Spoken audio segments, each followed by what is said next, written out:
آپ نے فرمایا کہ بدعتی اور بدعقیدہ کی عزت نہیں، کیا ہم اپنے بدعقیدہ اور بدعتی رشتہ داروں کی عزت نہ کریں؟ وضاحت فرمائیں۔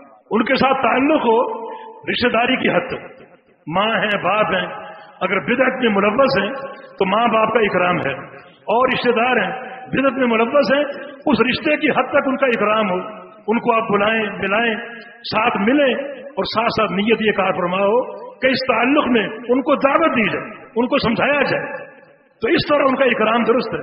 اکرام اگر آپ کریں گے دعوت کی خاطر، ان کو سمجھانے کی خاطر، تو یہ درست ہوگا، لیکن ایک عالم کو عمومی سطح پر ان کا اکرام نہیں کرنا چاہیے۔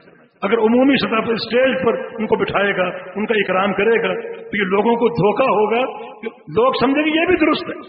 اگر ہمارا عالم فلاں شخص کا اکرام کر رہا ہے، اس کی عزت کر رہا ہے، تو وہ بھی درست ہے، اس سے لوگوں کو دھوکہ ہو سکتا ہے۔